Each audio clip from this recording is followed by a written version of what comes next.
Hi, I'm Monica Ryan for SLU TV, and today I have with me Chris Gardner, the author of The Pursuit of Happiness, which inspired the movie starring Will Smith.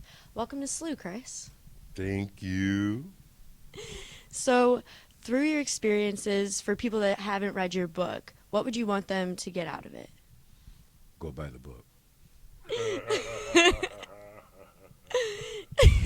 Could you give us a short synopsis of the book? That wouldn't be fair. That would not be fair. I know we're at St. Louis University and we're all into Cliff Notes, but in this instance, there are no Cliff Notes. So we are here live at SLU 22. Is that right? Yes. It's me and you. We're going to light this thing up. Okay, go ahead, go. What are we going to talk about tonight? Maybe I should interview you. Maybe. Okay, here we are at SLU 22, and I'm sitting here talking to my girl. How you doing? I'm doing well. How are you? That's good. You got some Cliff Notes tonight? No Cliff Notes.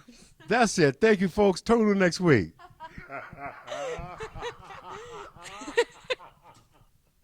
Okay, I'm sorry. I messed you all up. Okay. Cut. All right. No, we don't do cuts We here. don't do those. We're live. We are We're absolutely You live. didn't tell me. We are absolutely Okay, live. here we go. Hi. So, what made your experiences tell you that you should write a book about them?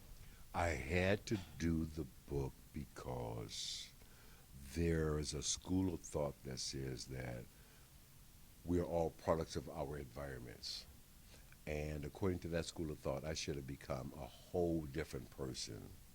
So I had an experience that encouraged me to show that no, that's not true.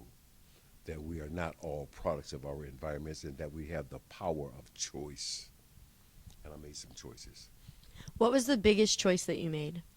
The biggest choice I ever made in my life, the biggest decision I made as a 5-year-old boy when I decided that my children wouldn't know who their father is. That was the most important decision I've ever made in my life.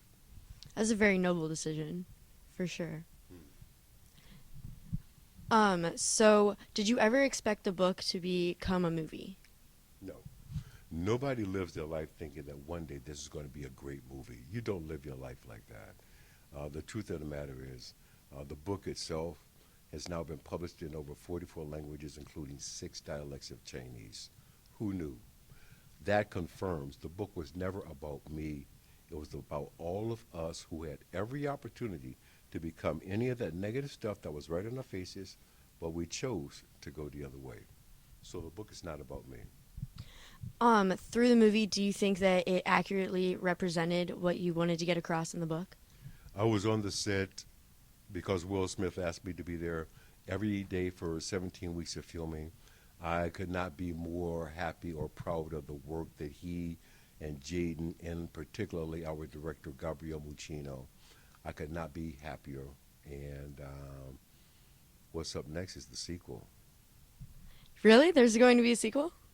I've already told Will. I told Will, look, man, I saw the chick you got for playing me. I could be me for half of that. Oh my god. That's amazing. So when can we expect a sequel? We're talking. Okay. So in the works. In the works. I see. So where are you professionally now? What are you doing? I am right now trying to create the next Chris Gardner. And that's a big statement.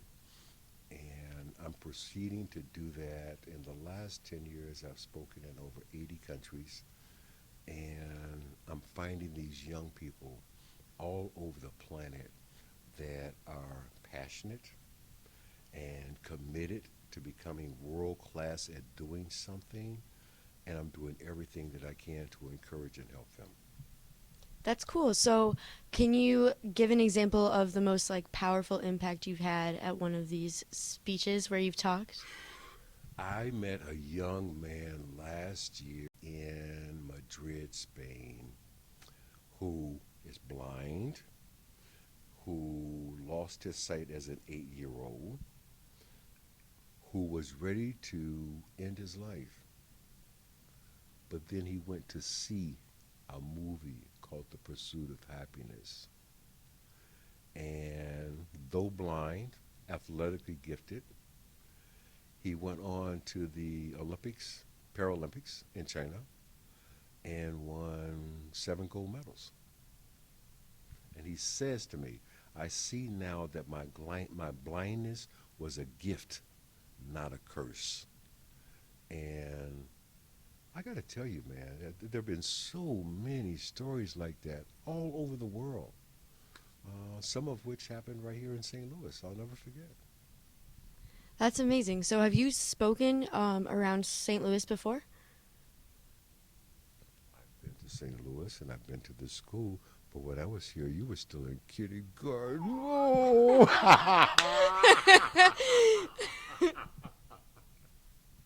Oh my goodness. This live for real. Oh,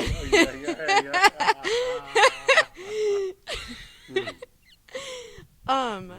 So through the movie, what did that do for you? Like, how did your popularity grow through the movie?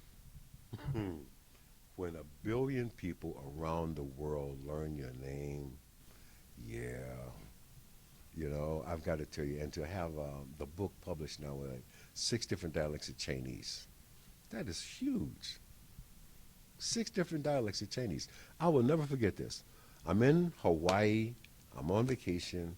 I'm getting ready to go for a walk on the beach, and I just happen to look up, and the guy's over here laughing. And I just look. He's reading this book. It's my book, published in Korean. That's amazing. Right? And I had to go over and ask him, what page are you on? What was so damn funny? Oh my gosh. That's amazing. That just shows how global that is. Yeah, yeah. That's so cool. So what do you really want to have SLU students come away with? What's like the big message for them tonight?